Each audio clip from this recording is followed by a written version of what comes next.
morning. We're going to start with any bill introductions. Thank you, Madam Chair. Heather Morgan from the Association of Community College Trustees would like to request the introduction of a committee bill 23 RS 0397 about appointments to the Technical Education Authority. Committee, are there any questions? Are there any concerns?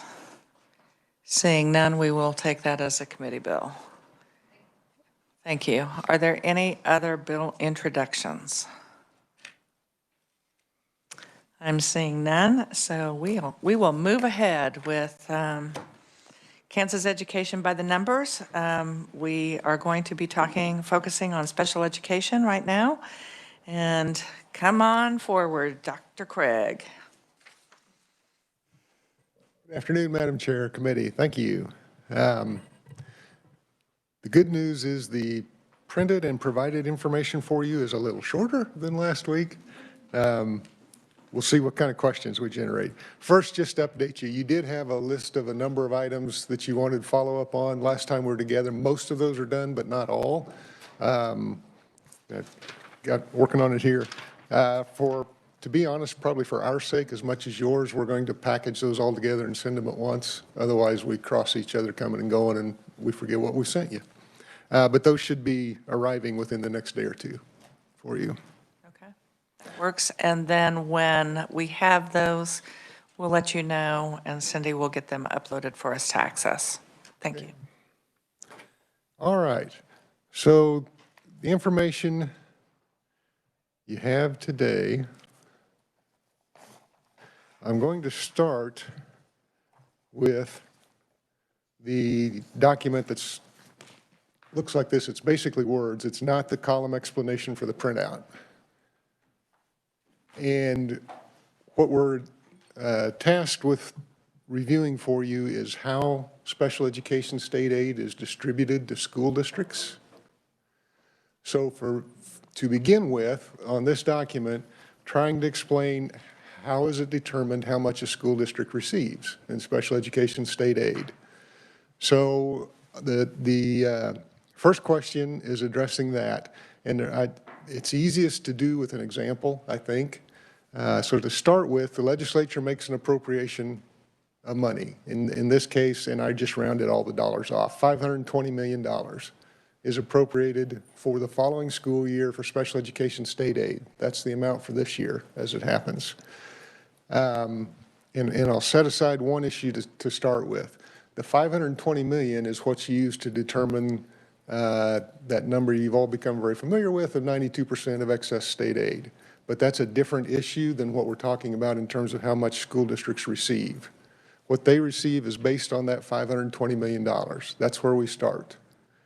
And then the statute defines what they are paid for in terms of special education services. So listed under there, out of the $520 million, first we'll pay 80% of the special education transportation costs that all the districts in total expend. And that's about $74 million. Catastrophic aid, and I always say up front, that's kind of a bad way to talk about students, catastrophic, but that's the term that's in statute. And that's for those students that have very high needs that are very expensive. For instance, they may go to Heart Spring in Wichita for services. That can be very expensive for a student. So there is a percentage of that cost that is paid off the top as well. That percentage, if you're interested, is twice the category, is 75% of the amount over twice the categorical aid. We'll hit on categorical aid here in a moment. You can see statewide that totals about $1 million. It's not a large amount of money every year, but it's pretty consistent in that neighborhood, but it varies from district to district. The other amount that comes off the top is Medicaid replacement. And that was put in statute a number of years ago, and it's always $9 million, as close to $9 million as we can get it, breaking it out with the information that KDHE provides on Medicaid eligible services that are provided by special educators. So those three items are totaled and subtracted from the $520 million. That leaves $436 million. that is divided then among the teachers and paras on an FTE basis to determine what's called our categorical aid amount for teachers. And that's how much per teacher in state aid does each district get after that. Well, FTE, full-time equivalent, if the teacher works full-time in special ed and they do have to demonstrate how they've spent their time, and we do audit that. And then for a para, they're counted as 4/10. If they work full-time in special education, providing special education services, they're counted as 0.4 rather than a 1.0. So totaling all those numbers, we'll have about 14,125 FTE. Divide that into the $436 million, and that means for each FTE that a district has, or a special ed co-op or special ed interlocal, they're going to receive $30,867 for each one of those FTE. So that number, that amount is backed into after we've paid all the other state aid, because the other amounts are specified in the statute. The 80% for transportation is specified, the amount for catastrophic aid is specified, and the $9 million for Medicaid replacement is specified. So we have to pay those, and then the remainder gets divided amongst the teachers. So we're going to pause right there, and committee, are there questions? Go ahead, Senator Erickson. Thank you, Madam Chair. So I just want to make sure I understand. So the allocation of funds is not based on the number of students and the students' needs, but the number of teachers and paras. Correct. For distributing the money. That's correct. Thank you, Madam Chair. It's the number of teachers and FTE teachers and paras from the year prior or for that actual calendar year, or excuse me, fiscal year. That's for the actual fiscal year, and I'll talk about that a little more in just a minute, some of the issues that creates. And I might back up just a little bit, Senator Erickson. It is based on the number of teachers, but when you mention the students' needs, if it's a student with high needs, they probably had more teachers, more paras involved. So indirectly, high needs creates additional funding for that particular student's services. But you're correct, it's not directly about the student. Senator Erickson, did you have a follow-up? Yes, thank you, Madam Chair. So, yes, I understand that. But is that what leads to some districts getting more than the 92% and some receiving less? That's one issue that can. There are a couple of others that are more likely the cause for that, but we'll have to go into more of the formula. If you'd like me to, I can, on what causes that. They're primarily regular education costs and salaries for teachers and paras. Okay, and if I may, Madam, just a quick, how many catastrophic students do we have? Last time I know it was around 30-something. Do you happen to know? I'm just curious. I don't know that, but I can find out. Okay, thank you. Thank you, Madam Chair. Committee, any other questions at this time? Nope, let's move forward then. Okay. So how is it distributed then, and when is it distributed? So districts include in their budget an estimated amount of special education state aid. They estimate for us, this is what we're going to spend in transportation. If we have any catastrophic aid, this is how many teachers and paras we have. We estimate at the beginning of the year what the categorical aid amount per teacher will be. So we'll estimate, for instance, this year it's $30,900. They know approximately how many teachers and paras they're going to have, so they do the math and tell us this is how much money we'll need to fund our staff this year. They turn that into us in September, and then we make payments. We make 5 payments, and we'll come to this in more detail later on the printout, throughout the year. The first 4 are based on that estimate that's turned in on the budget. Because, to your question, Senator Baumgardner, since it's current year that this information is based on, school districts don't know how much they spend on transportation until we get to the end of the school year. They don't know how many teachers and paras they're going to have because students move in and out, some have more needs, some have fewer, so they hire staff throughout the year. They don't know Medicaid replacement because that's determined in April. So all those things are determined at the end of the year. So for the first 4 payments, we're estimating based off of what they turned in their budget. Then in the final payment on June, by that time, at the end of April and early May, districts have specific reports they turn into us that list what were their transportation expenditures for special education, what were their catastrophic costs, if they had any.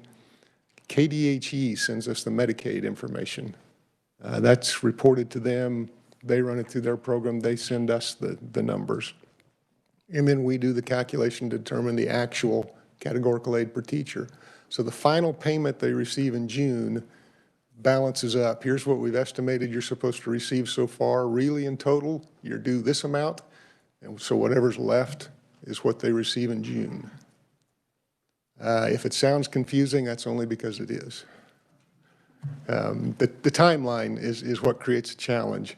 The other issue on the timeline then, final payments, information they send to us is in May. It's a little late, well, it's really late, can't be done, to audit them at that point in the year. So these numbers are audited in the following year. And if they were overpaid, their payment in the following year is reduced by that amount. So the numbers are still audited, the payment adjustments are made the following year, and we move forward from there. So share with us, in a hypothetical, do you determine before October what you believe a district is to receive and simply divide it by 5 and so they get portions? I believe in our conversation that you and I had prior, this would have been months ago, but June seems to be kind of a large catch-all, and that is that funding really that is set aside. Seems like it's unencumbered balance, but that's what starts off for the next school year. Is that accurate portrayal? That's accurate. So since the final payment is made in June, obviously the school year's over. Now, they still have some payments to make. They still have teacher salaries to pay out and so forth, but the majority of their payments are done. So that money ends up being in their account to start the following school year with. And the first payment in the following school year does not come from us until October. So they run from June to October with whatever they have in their balance. So when you see a July 1 cash balance in special education, it will look relatively large, but that's the reason. Committee, other questions? I should say that's one reason. Senator Petty and then Senator Erickson. Thank you, Madam Chair. So just as a follow-up, so there is a carryover to the next year to help start the school year, but that 5th payment is based on their actual costs. Yes, actual cost for the year that just finished. Thank you. Senator Erickson and then Senator Straub. Thank you, Madam Chair. And Craig, I understand, that the way that the timing works with that funding, and that shows an excessively large cash balance because that's the end of one year going over into the next. But are special ed unencumbered funds increasing or decreasing? I'm off the top of my head now, so I can't tell you how many years in a row. For several years in a row, they increased a little bit. This year, I believe they actually decreased a little bit. And that wouldn't have anything to do with when you get that payment in June versus the carryover to July, since it's... That depends on what else has happened in your co-op or interlocal, but since it's consistent each year, that's when you're going to get that payment. It doesn't really have anything to do with the timing of the payment as much as what were the needs of my students, what other payments had to be made into the co-op, those kinds of issues. The timing of the payment should keep it somewhat consistent from year to year to year. Thank you, Madam Chair. We'll go now to Senator Straub and then Senator O'Shea. Thank you, Madam Chair. I'm just reading through your example here, And at the bottom, you write that categorical aid is multiplied by each district's reported total FTE. What gives them the magic number of how many FTEs they are allowed? Is it so many FTEs for so many students? Is it how many FTEs the school district can provide for? And then they get this kind of reimbursement or aid from the state? How is that number that each district, how many they have, how is that calculated, I Okay. guess? The number of teachers and paras will be based on the services the students need, because under both state and federal law, they are required to provide special education services. Regardless of funding, you must provide these services. So there's not a limit on the number of teachers. You could say there's a requirement for the number of teachers and paras so that you can meet those services of your students. So you have to estimate going into the school year what your student population is and the needs that you know of. That, because you're estimating and you don't know what students might move in or what new needs might develop, that's another reason you'll see a little larger cash balance sometimes. If somebody new moves in, you're required to provide that service. So you need to have the money on hand to do that. So special education is an area that most districts will want to have a cash balance to deal with those types of situations. Follow it. Thank you, Madam Chair. And I'm not sure if this is exactly what Senator Erickson asked, but what constitutes a catastrophic case, or what constitutes a catastrophic student? The short answer is the cost of the services. The long answer is, if you see the categorical aid, I'll just use the estimate we had this year, $30,900. Catastrophic becomes a factor if the money you spent on the student was more than twice that amount. So 61,800, if I did my math right.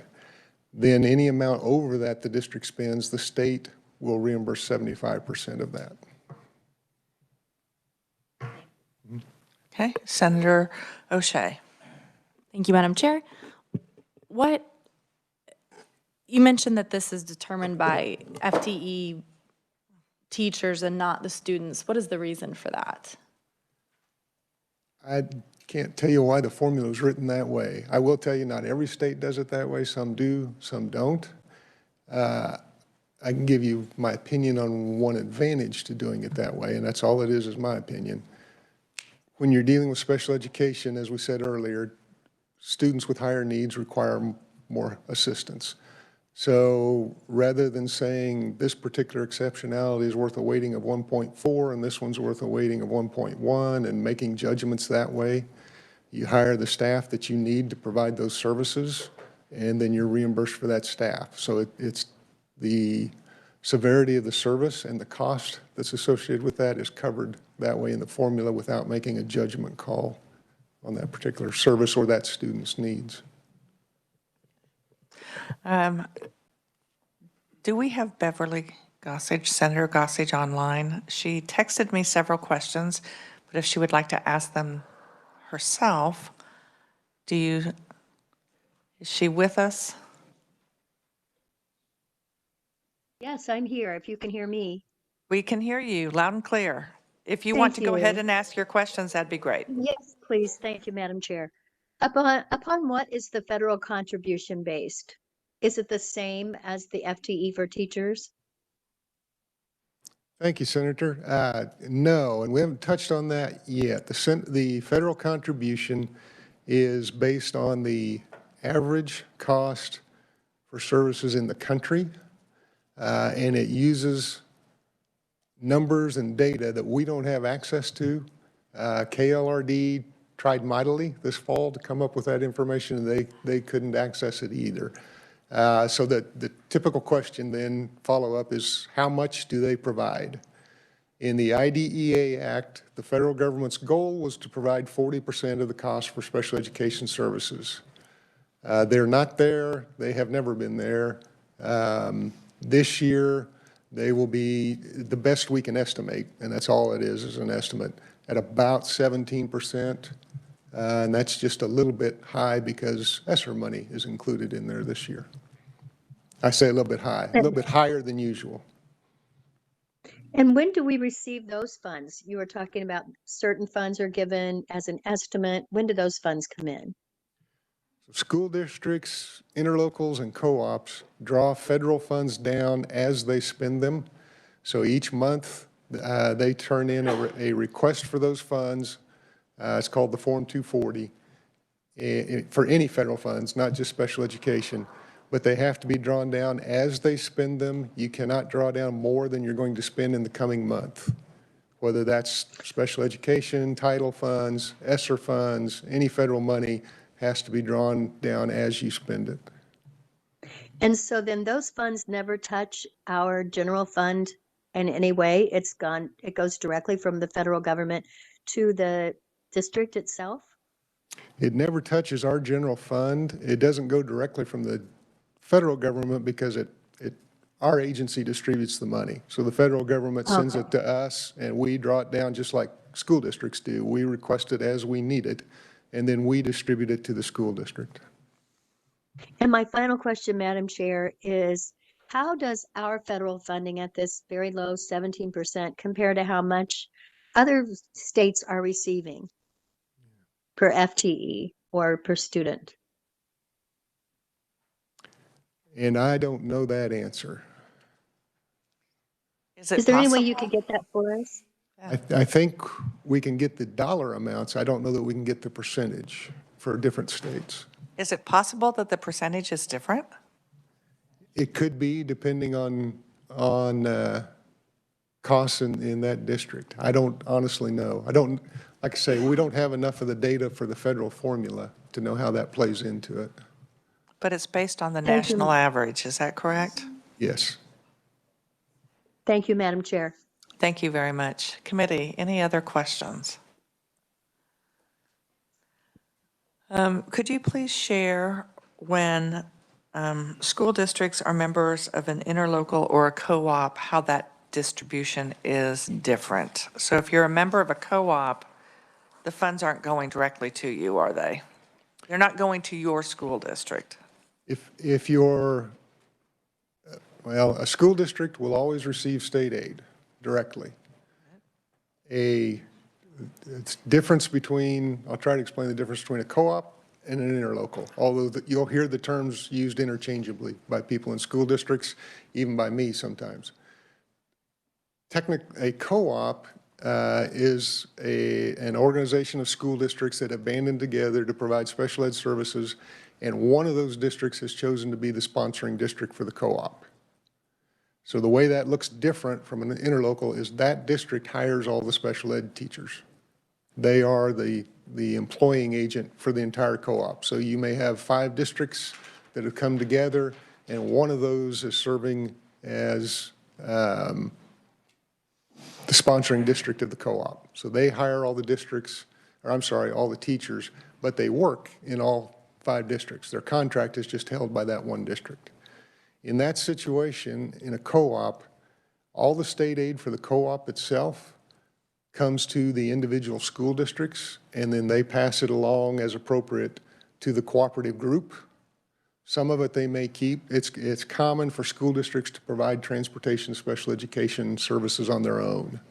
So the part of the state aid that's attributable to transportation may stay with each individual co-op, or I'm sorry, each individual district. The rest of it gets sent to the co-op. That makes numbers look funny on what you asked about earlier, the percentage of excess cost, because all the state aid is going to school district B, but the expenditures are coming from school district B and from the entity that is the co-op. So they're spending a little less, but receiving all the state aid, which runs their state aid percentage a little high. The entity that is the co-op receives no state aid directly. So when you calculate their excess cost, it's 0. They've got no state aid, but they've got special education costs. So it looks odd. So that's a co-op. An interlocal, same basic purpose. Several school districts come together in order to provide special education services. But as an interlocal, they are a standalone unit. They are not sponsored by any one district. So they have their own governance structure, and they hire teachers directly and paras and any other employees necessary to provide special education services. So an interlocal will receive state aid. Each of their individual districts also receives state aid, so it gets split up a little more than it does in a co-op, but it still lends to some funny-looking percentages sometimes. The other thing that throws off those percentages, the formula in statute requires that a specific portion of general education costs that's spent on special education students is subtracted from what was spent on special ed. So special ed costs come out of the special ed fund, if you'll allow me. Now, this bucket over here. General ed costs come out of the general fund and LOB over here. To determine excess costs, you're working out of the special ed bucket. But by statute, some of this money is subtracted out of here. Well, if you're an interlocal or a co-op, you don't have general ed expenditures because all you've got's special ed. So that throws their percentages off. And if you're, as a district, if your general education costs are relatively higher or lower because of specific weightings or whatever the case might be, that's going to make your percentage of excess costs look relatively higher or lower. And it may not have anything to do with how much you spend on special ed, it just has to do with how much you're spending on general ed. Again, that's better if I had a picture I could show you, and I can do that later if you'd like. Look much better than my hands, I'm sure. So I forgot the original question. Did I answer it anywhere? You did. You Okay. addressed the difference between the co-op and the interlocal and the funds going to them. And I should let you know then, and you're probably well aware, we also have some school districts that are, we term them standalone. They provide their own special education services. They don't belong to a co-op. They don't belong to a special education, or I'm sorry, to an interlocal. Okay. Senator Blasey. Thank you, Madam Chair. New guy here again. So this is very eye-opening to me. So when it comes to just general dollars, we are funding pupils in the state, but when it comes to special education, we're funding FTEs. Is that correct? Teacher and para FTEs, yes, as well as what you saw there, transportation and those other things. And so in the memo here, it says there's roughly 14,000 FTEs, teachers and paras. So where's the accountability in terms of districts? So a district decides, hey, we need an extra teacher, or we need an extra para, or maybe we need 5. We hire 5 new people. Where's the accountability, I guess, on ensuring those are true? I mean, it sounds like the bill is just then given to the state to fund. So help me understand, I guess, where's the accountability measures in there in terms of true needs and ensuring that we have proper. Sure, good question. Couple of ways that can be accounted for. First is, if you look, when we determine the categorical aid per teacher, it starts with however many dollars are left after you pay transportation, so on and so forth. So in this case, it was $436 million. If I, as a co-op or interlocal, add another teacher or add another para, that doesn't increase the $436 million, it doesn't decrease it. But it means now I'm spreading it out over more people. So I'm receiving less money per employee. So it's going to cost me more when I add that individual. The other thing, and maybe more important, KSDE auditors audit the personnel every year for special education. As I mentioned earlier, they have to demonstrate that, yes, we spent full time in special education, or we spent 8/10 of our time in special education. And if that's the case, that's the amount they're funded for. Did you have a follow-up, Senator? Okay. Senator Petty. Thank you, Madam Chair. Just to follow up on that, and don't each one of the children that are serviced under special ed have to have an IEP? Yes. Every student in special education has to have an IEP put together by the IEP team, which includes typically a general education teacher, special education teachers, psychologists, and anybody else involved. The parents are involved, and the team as a whole has to agree on what those services will be. No one individual can decide these are the services that child needs.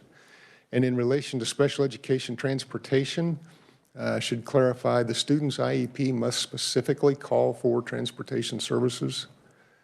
So if I'm a student and I need speech-language services and they take place in the school I normally attend, I'm not going to receive special ed transportation services even if I'm riding the bus to school, because that special education is not the reason I'm riding the bus. I'm riding the bus because I live 5 miles out in the country. So that student wouldn't receive special education transportation aid. They would count in the regular transportation formula, but not special education. Just as a follow-up, and so that IEP, even though the formula that we just looked at, even though that speaks specifically to teachers or staff, the services, though, that are required are driven by the IEP, which then... Yes. Thanks. And the IEP may say the best way to provide this service is with a para in the classroom or pull out with a teacher, but sometimes they're not real specific about the personnel that's required. Senator Erickson.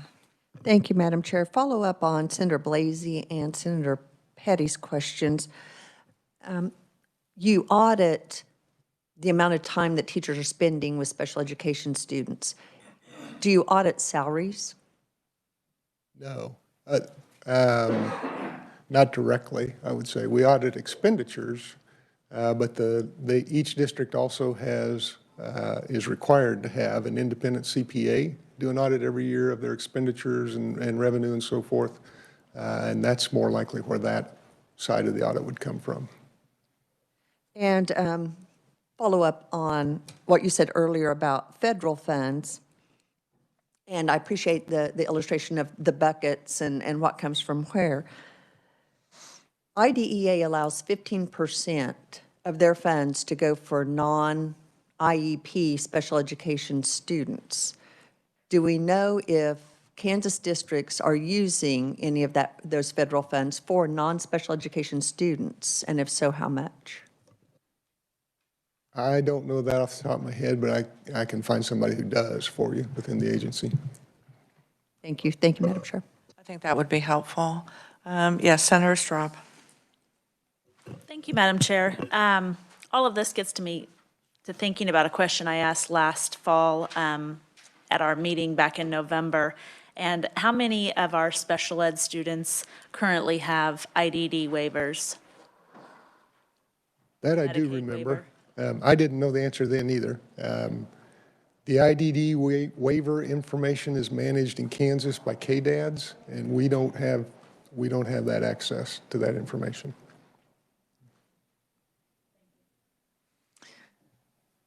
Any other questions?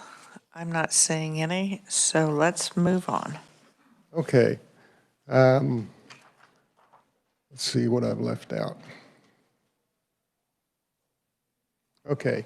On the printout, you have a column explanation sheet that just walks through more detail of how we decide how much a district receives on each of those 5 different payments, over the course of the year. So if you want to know more of the nuts and bolts, for instance, the first one listed under the column explanation happens to be the payment that was made December 15th of 2021. We were asked to show you 6 different payments, so you'll see them on the printout.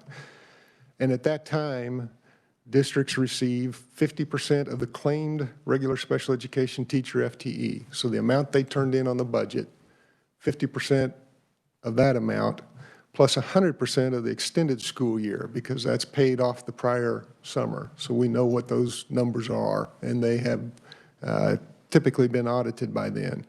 Extended school year is primarily summer school. I won't say it's entirely summer school because there's always going to be a different way somebody's done extended school year, but that's what the ESY that you will see stands for. Education has a lot of acronyms. Very few have more than special education. So I'll just throw that out for your benefit. So you can see the details on each of the payments then, and it's not until we get into April and June that we can start talking about the eligible amounts, the actual amounts, and basically it's just June. And so on the printout, you just see the amount that each school district has received over the last 6 payments.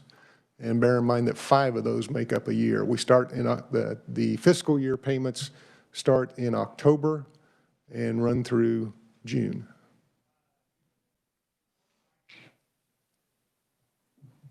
So I'm going to give you a few minutes to just kind of look at the chart and ask your questions. Okay. You may ask while others are looking. Senator Dietrich. Thank you, Madam Chair. And I apologize if you've mentioned this, and I'm in a fog over here with all this data.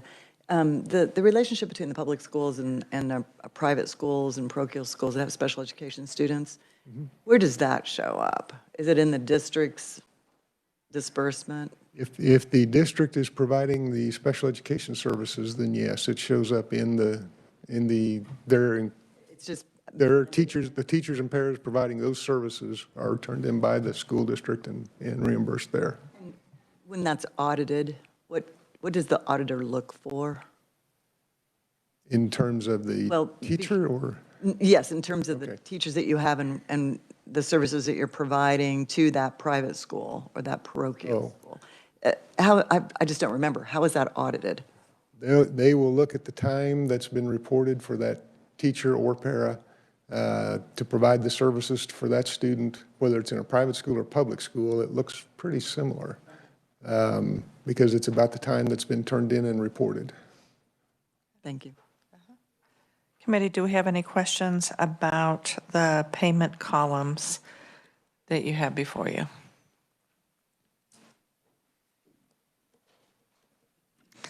Senator Blasey. Are there FTE ratio numbers somewhere we can see for each school district? Because if you take the 30,000 that's listed here that you have, that's 436 million divided by the number of FTEs, which is $30,000 roughly and change.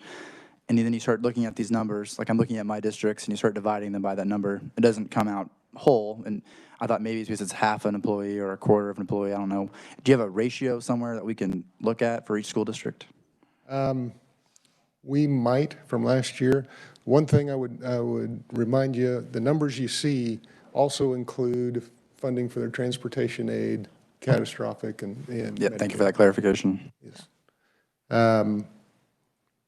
I believe we could give you an end of the year FTE by district or interlocal. So you would have that for this last school year that just Yes. ended. That would be helpful. You know, school districts, we continue to hear, this was true back in 2000, that there was a shortage of special education instructors. That's not changed. I'm sure that was true in the 1990s as well. But I'm curious, around 2000 is when there were sign-on bonuses. So if you were special education certified, you would get a sign-on bonus of $3,000 to $5,000. So where would that funding come from? So if that basically, short answer is it comes from the school district's general fund or LOB. Because that $30,900 number is not going to change because you gave a bonus. And with that in mind, do we know how many FTE licensed teachers we have in special education and what our FTE is for paras? Yes and yes, sort of. For licensed teachers, I believe we know how many have a license. How many of them are using that license in special education, we may not know. Okay. You would know that, though, just as Senator Blasey asked, you would know that from your end of year, last school year. So I think it would be helpful if we saw a couple end of years where we were as far as full-time teachers as well as paras. I know for a period of time, we were really skewing with significantly more paras. Yes. And do we know how many vacancies we have right now? I do not. As you said, school districts will always tell you they don't have enough. But I don't know the vacancy numbers. Okay. All right. Senator Erickson. Thank you, Madam Chair. As I sit here and Listen, I just wonder, what is the rationale behind in our general ed budget, funding the pupil, but in special education, funding the teachers and paras? And I don't know, I'll have to do a little research on that. That law went into place prior to me being here. It seems to me, Madam Chair, that if we're funding the needs of the students, that we need to take a look at that. Is the best method funding by the teacher? I know it may be statutory, but is that the best method going forward to ensure equitable distribution of resources to meet the individual student needs in each and every district? So I was just wondering the rationale for that. Maybe I didn't understand something, so I appreciate that. Thank you, Madam Chair.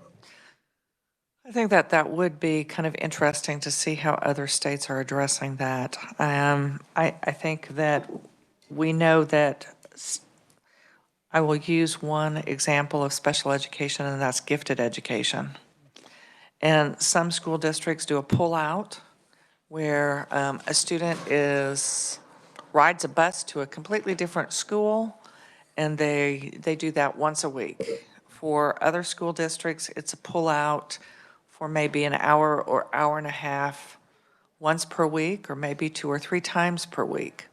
But the needs of that are so, and the way in which it's addressed are so diverse from school district to school district, even within a county. And the funding for that, there is a big difference between spending half the day with a special education instructor and a 1.5 hour pull-out per week or whatever. So it would be interesting to see what other states are doing. And I follow what you're saying.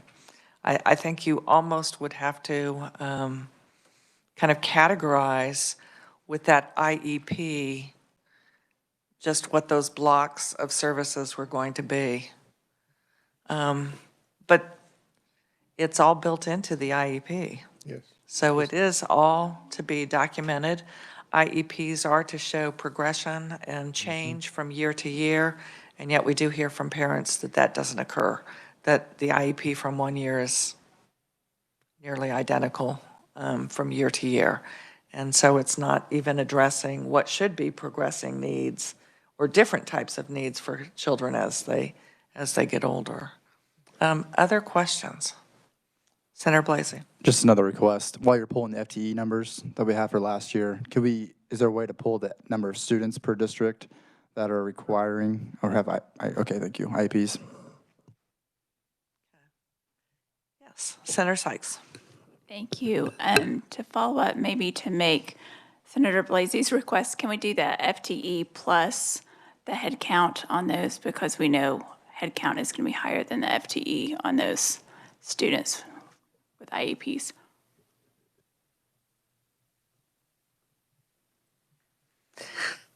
Senator Dietrich. And I don't need any more information from the department, but, so you can put your pen down. I just wanted to remind the committee that we're one of the few states where giftedness is written into our special education statute. So that's also kind of an interesting conundrum that we find ourselves considering each year. So just FYI. Senator Gossage, do you have any parting questions?